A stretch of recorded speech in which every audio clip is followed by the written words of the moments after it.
IVM. Hi everybody, just wanted to ask everyone for a quick favor. We're running a brand survey right now and would really appreciate it if you could let us know what you think about the advertising on IVM. Go to ivmpodcast.com/survey and do let us know. As part of this, we'll be selecting 10 random participants and sending them some IVM swag, so do fill out those surveys.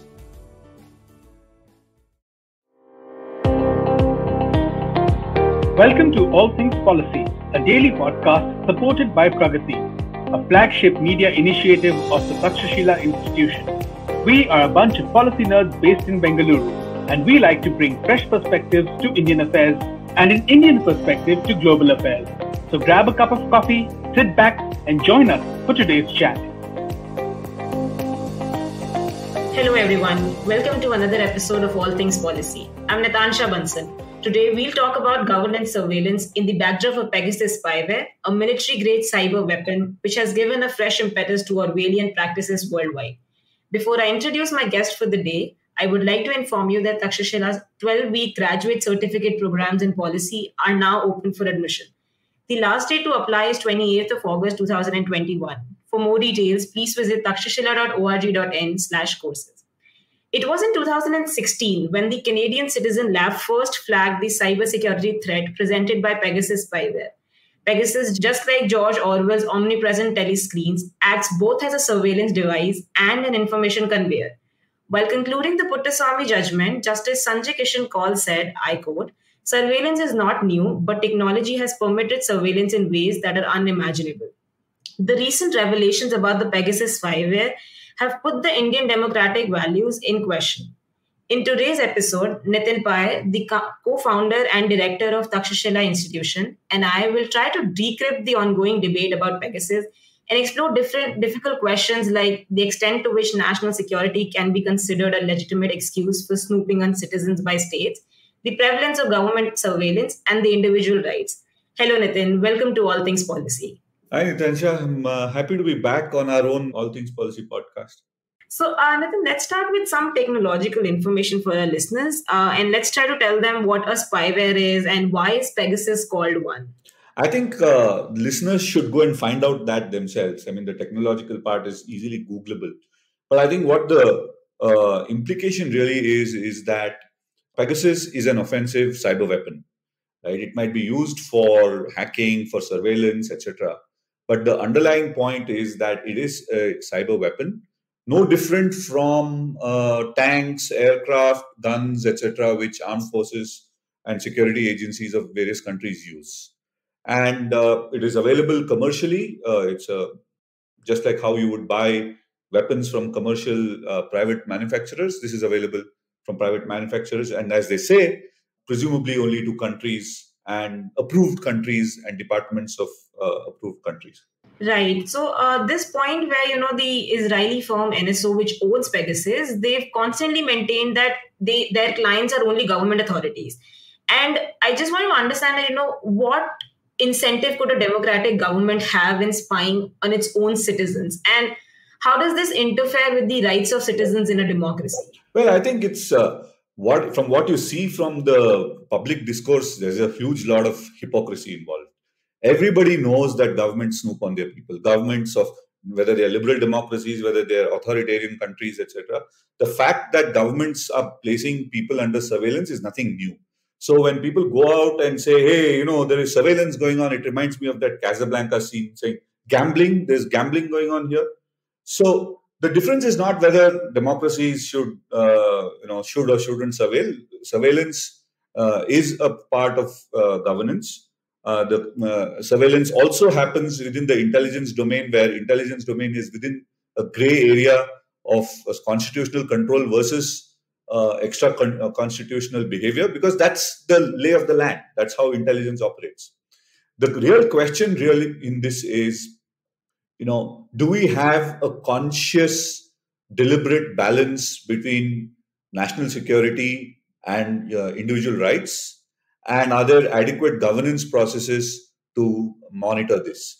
The simple fact that people are being spied upon is just, it might cause outrage to people who were born in, a few days ago. But I'm not trying to be flippant about privacy here, but just trying to point out the fact that a lot of this outrage is way unwarranted, in the sense that it's been happening. The Central Special Branch was created in 1887 by the British Raj, 2 years after the Indian National Congress came into being, to keep the nationalist politicians under watch. So from 1887 onwards, it's been running. And when India became a republic in 1950, the same mechanisms continued, despite the Constitution of India not having any definition of what the Intelligence Bureau should do or what it mandated, and so on. So in a sense, the Intelligence Bureau exists in a gray area. It is not governed by any statute. The fact that it exists is in the hands of the ruling party or the government of the day. And this has happened since 1950 on to now. And people have been kept under surveillance since that time. It so happens, as Justice Kaul said, that surveillance has always been there, but the scale of this is just amazing and big. So people should be like wondering, okay, this is happening at a much larger scale. And the kind of weapon which has been used here is of a nature which is far more profound than anything that has existed before. But putting that aside, surveillance and democracy, this is nothing new, right? So I don't think a sensible public policy analyst should be worried about, oh my God, there's surveillance going on here, versus how do you now govern this process where such kind of surveillance is in the hands of the state, and what are the protections we could have for citizens to, citizens' rights to be protected at a time when the balance between citizens' rights and state power has become so asymmetric. Right. So I think this is what gets lost when we are talking about Pegasus and the discussions about Pegasus. There are, of course, debates and talks about how these impinge upon the right to privacy, how the journalists, how this has a chilling effect and everything. But what also needs to be focused is the evolving nature of surveillance and, the involvement of private players. This Pegasus specifically is a great example of how there's an export of surveillance. So, for instance, if the NSO says that they take out clients only after the Israel government has given them a go-ahead and after the defense ministry has been taken into confidence, then only is a client fixed. That means that probably if Indian government did take up Pegasus as a tool to snoop or to do spying on its own citizens or even other opponent strong prime ministers of nations like Pakistan, then again, we need to understand that maybe other country like Israel already has this kind of a data. So what do you see could be the implications of this setup where a different country is allowing another nation to spy, and how is the nature of surveillance evolving now, specifically with bringing the private players also into this loop? Nitansha, again, the fact that foreign tools are being used for surveillance is nothing new. I don't have details, but I'm pretty sure that back in the 50s, 60s, and 70s, when equipment was used to spy on phone calls of people, that equipment would have been purchased from a foreign vendor. Right? It's not that the first time that foreign tools are being used. Now, what is different in this case is that because of the nature of the tool and the kind of information that is being used, it places India's national security in jeopardy. Because unlike tools of the past, or even other weapons like guns and aircraft, etc., the manufacturer and the manufacturer's government know what is going on. Not only do they know what is going on, they are able to access the data which the customer has used. And not only those countries, but countries that are keeping these guys under surveillance, superior superpowers, cyber powers, will be able to access this data.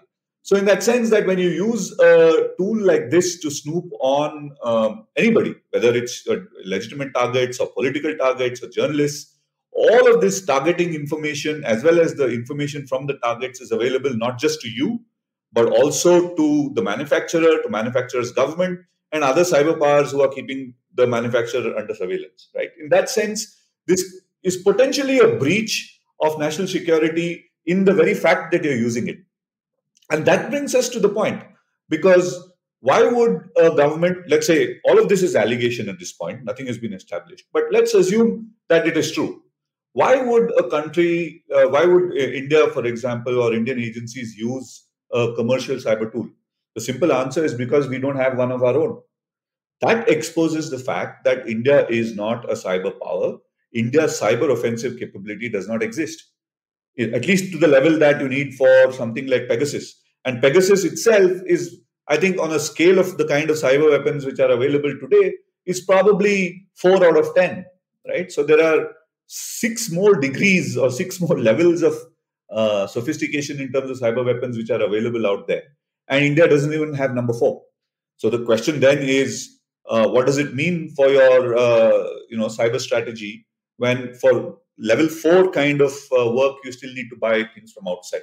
So therefore, there are 2 dimensions to this. One is your national security is jeopardized because you're using a commercially available cyber tool. And second, your exposure to the fact that other countries now know that you don't even have cyber 4, level 4 kind of cyber tools, cyber weapons. So that's the implication. Now, of course, there is definitely a conversation to be had on the issue of user privacy, data privacy, etc. that you're talking about, and that conversation is going on in the public in great vim and vigor. So there's very little we could add to that conversation. Yes, you need a governance of intelligence agencies. Yes, you need to be able to place them under safeguard. Yes, we need a national framework to govern surveillance, intelligence, etc. And yes, this is a very urgent perspective which has national security connotations. Yes, all of this is true, and all of this is already being discussed. But I think what is less discussed are the strategic implications. What we need to be concerned about is these tools, the affair, to the extent that it's true, makes the national information space vulnerable to our adversaries. So if Pegasus could do it, anybody with Pegasus could do it to us. Anybody with tools which are superior to Pegasus can probably spy on our politicians, military leaders, scientists, think tanks, everybody, right? So we shouldn't be surprised that we are being spied upon by more hostile superpowers, cyber powers, and that we have very little defense against them. True. So before we dive deeper into this discussion, I'll take a brief break and then I request our listeners to stay tuned. Hey, it's been another great week on the IVM Podcast Network. On a show about crypto, Rohan Joshi is joined by Ashish Singhal of CoinSwitch Kuber as they break down the blockchain. Marathi Kirkiton, our latest show, is all about Marathi culture, tradition, literature, cuisine, and more. To make your rainy day better, hear from Manik and Dr. Rajiv Deshmukh sharing their beautiful moments in this first episode. On Cyrus Says, Lakshmi joins us to talk about Splainer.in and the Press Decode podcast. On Press Decode, a discussion over sports and mental health, keeping in mind everything that's been going on recently. On Khailniti, check out the preview of the first test match. And on Shunya One, find out why Intuit India is amongst the best places to work. Do follow us on social media. We're IVM Podcast on Twitter, Facebook, Instagram, and LinkedIn. And remember, if you're enjoying this show or any other show for that matter, please do tell a friend. Word of mouth is the best way to spread the word about a podcast you love. And finally, we'd like to thank our sponsors this week: CEAT, Cred, Global Victoria, Bank of Baroda, Intuit India, and CoinSwitch Kuber. Hello everyone, welcome back to All Things Policy. Before we took a break, we tried to understand why talking about Pegasus is important, how the Pegasus is posing a challenge to India's cybersecurity warfare capabilities, and now we'll talk more about how we can tackle this menace. Now, Nitin, I'd just like to pick up from the last point that you mentioned, how this makes India vulnerable to the world. It tells the world how India does not even have 4 on 10 cyber capability. And I just want you to understand that, there is this IT Act and there's this Telegraph Act, which gives the government a substantial amount of power to spy in terms when there is a national threat, when the government feels that there's a need to, tap phones or, collect intelligence from electronic devices. But what is the new legal tool, or say even a technological tool, that the government needs to be able to fight a spying or a spyware or a snooping tool when it is faced in such a situation that a foreign entity is trying to take control of intelligence or gather information or data? Right. See, I think that's quite a, let's call it a complex kind of a question which has complex set of answers, right? The first thing which you need, and I think we discussed this in the earlier part, is a governance framework for your intelligence agencies so that they are protected and they have rules of, rules that govern their behavior, which protects intelligence agencies and people who work there as much as anybody else. Because you don't want to be caught in situations where legitimate operations conducted by security agencies can be scrutinized internally or externally and leading to various kinds of problems. So you need a governance framework there. The second thing is that we've got to seriously invest in national cyber security, cyber defense. Now that's a very complicated thing because it involves the totality of society, right? Everybody from a person who has a phone needs to protect that phone from hostile cyber attacks, all the way to national systemic, critical infrastructure, vulnerable, national systems. What kind of policies do you have to allow foreign players to install equipment in the country and so on? So there's a huge, massive exercise in terms of thinking about cyber defense, because you could have an unprotected PC sitting in somebody's home that can be compromised by a hacker and then used to do malicious things, right? So the strength of the chain, therefore, definitely is in the weakest link. So at the minimum, I think the first line of defense is strong encryption. Encryption to the highest levels possible, such that it is, de rigueur, available to everybody, implemented by everybody, and a massive campaign to say that, secure your device, whether it's your phone, whether it's your computer, whether it's your home network or your vacuum cleaner or your internet connected fridge, whatever that you have at home or in an office or in a network needs to be protected, right? So it's almost like going to every last person who has an internet connected device and saying, you must now protect cybersecurity. And therefore, national defense is your own personal defense, and encryption is an important part of this. But the challenge with encryption is, I think the government has been, for the longest time, in the last few years, concerned with the need to be able to break encryption for whatever law enforcement and legitimate state purposes, whatever that is. But I think that now has to take a backseat, because your first line of defense against hostile cyber attack is encryption. And until we have a framework that allows us to, have an elaborate cyber defense, a governance of surveillance, etc., encryption is the only way forward. And we should not do anything that limits encryption. So whether it's, encrypted conversations on WhatsApp or instant messaging, encrypted storage of data, etc. Right. That makes a lot of sense, of course. And at this point, I would also like to mention that, how Pegasus has evolved over these years. I think it was 2016 when it was first flagged to Apple.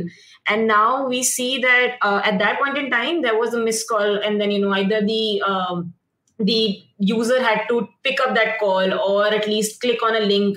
But now this is a zero-click vulnerability. And NSO keeps exploiting zero-day vulnerabilities here, and it keeps evolving, making it better. So, of course, we need to be at the best of our game. We need to understand that what was a threat in 2016 is probably an evolved threat in 2021, and the government cannot wait to be attacked and then come out with a solution to it. We need to be ahead of these tools of hackers and these. But Hitansha, having said that, it's conceptually that's true. You're absolutely right. But in practice, it's pretty hard, right? Right. And one more thing is that it's important not to get over concerned about things like this. Pegasus is an offensive cyber weapon available to state actors, cost thousands of dollars to implement, right? And which means, as I think Apple said in their statement, this is a dedicated cyber weapon available to a few people who will then go after a few thousand people around the world or whatever, right? It's still a small number. So you can't really secure yourself against very deliberate, purposeful actors. But the purpose of national cybersecurity is that, look, you have a lot of threats at the level of 1 and 2, and these are very common threats available to people who just want to, write some code and be able to hack your computer or your phone. So you want to defend yourself against them first. Right? So your focus should be on national cyber defense against threats which are, common, proliferating everywhere, easily accessible to malicious actors and so on.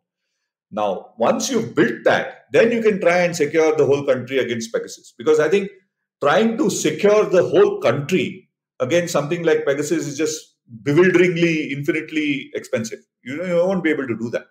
So I think the idea is that you build your defense, which is inconsistent with the kind of threat that you face, the level of threat, the intensity of the threat, the distribution of the threat, and the costs that you'll have to incur to defend against that threat. Right. So all of these need to be balanced. So I wouldn't go for an alarmist view that protect everybody from Pegasus, because not everybody is going to be attacked by Pegasus. But what you want to do is protect everybody from malware, SolarWinds hacking, those kind of broad-based, simpler threats which exist and which can be the opening, or which can create backdoors for more serious threats. Right. So you try and control threats at lower levels, and so that they don't become higher level threats. Right, and I think you made a very strong point a little while ago during a conversation, that how the national security is also your individual security, and how your individual security is also national security. And therein, I think it's important that we make our population also technologically advanced, in the sense that they can at least understand what is happening. Of course, you're absolutely right. In fact, when the moment you mentioned this, a thought came to my mind. It's like, in the physical world, there are many villages which are at the border, right? So there are those border villages where people in those villages are told that, look, you live in a border village, you have to be more alert, and you have to, do a few things to protect your country, inform the authorities when some things are happening, and generally told to be on a higher level of alertness, right? Now, in a cyber kind of a setting, every citizen is in a border village, right?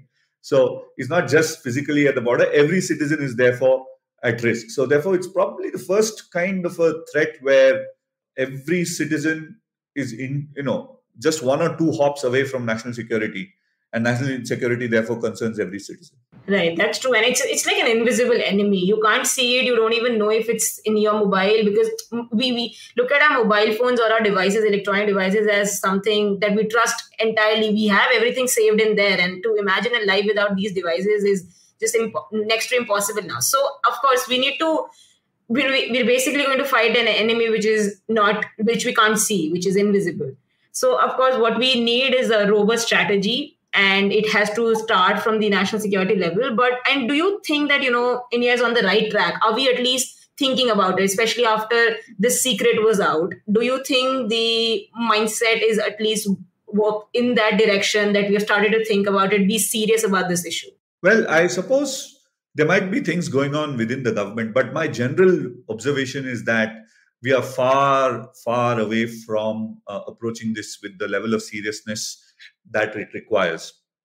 Part of the reason is that the pace at which this threat has developed in the last 5 to 7 years is so much that the system is just not fast enough to respond to that kind of changes in this domain. Because, again, as I said, we don't even have cyber offensive capability of the level of Pegasus.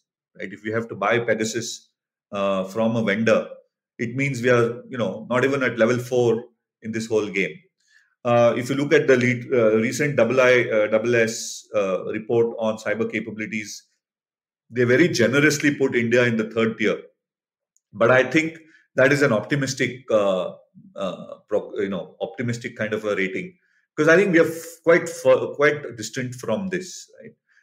Mainly because offensive cyber is a highly specialized skill, and developing both skill and technology. So we need to be able to access that technology, develop the skill in its usage, and have a doctrinal approach. How are you going to use this strategically? So all of these levels need to be carefully thought out, and we are not quite there. I think one of the problems has been that for a long time, everybody from politicians to media to the members of the public have been led to believe that because we have a very big software industry in the country, we are a cyber power. We have very loose terminology which says India is a IT superpower. Maybe in the economic space we are, but even there we are not, because India's market share in global IT is very small. China, Japan, United States, everybody is much, much bigger than us. So yes, IT is a big industry in India and important for India's economy. But in the global scale of things, India's IT industry is small. And despite us having a globally competitive IT industry, India is not a cyber power. So I think mentally it's important to get out of this trap. The trap that believes that just because you have, we are in Bangalore, everybody here, throw a stone and you'll hit a software engineer. It doesn't mean that we are a cyber power, right? In the strategic sense. We might be a large cyber economy, which only makes us a bigger sitting duck if we don't have cyber power, because you have so much of, IT and information assets, disproportionately more than a country of our size, of our stage of development. And then you are poorly defended. So the case, therefore, is that you need to put a lot more effort into strategic cyber than we currently have. And again, it's not a matter of saying we are going to have more IT companies which will do this. Part of this is that sovereign cyber capability must be vested in the government. You can buy it from a local company. You could build it in conjunction with a local or a foreign company. But that capability has to be domestic. And that requires significant amounts of investment.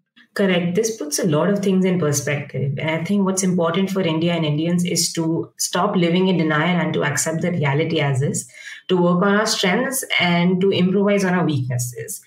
This also reminds me that we have a book launch session coming up on 13th of August, which is a Friday. It's scheduled at 6 p.m. And I would like to invite all my listeners for this session. We'll have Nitin Pai in conversation with Mr. Madhav Godbole for his new book, India, a Federal Union of States. You can find the registration link in the description of this podcast. Right. So with this, we come to an end of another episode of All Things Policy. Thank you, Nitin, for such an interesting conversation. Thank you so much. Thanks, Nitansha. It was great talking to you. I think the whole idea here is that we don't need to prosecute or defend the government in this current surveillance and the political aspect of the debate. But the national security and the national strategy elements of the debate are far more interesting and unfortunately not being captured in the public discourse. So I hope we've been able to inform our viewers and our listeners onto that dimension of the Pegasus episode. Right. I really hope, and I'm pretty sure that after listening to this episode, we will know where to think on what lines we should walk our thinking. So, of course, thank you so much. Thank you. If you liked our show, don't forget to check out other interesting podcasts on the IVM network. You can tune into them on the IVM Podcast app, ivmpodcast.com, or wherever you listen to your podcasts. You can also follow IVM on social media. The handle is @IVM Podcasts on Twitter, Facebook, and Instagram. And hey, if you'd like to dive into Takshashila's research on technology, strategy, and economic affairs, check us out at our Twitter handle @TakshashilaINST or our website takshashila.org.in.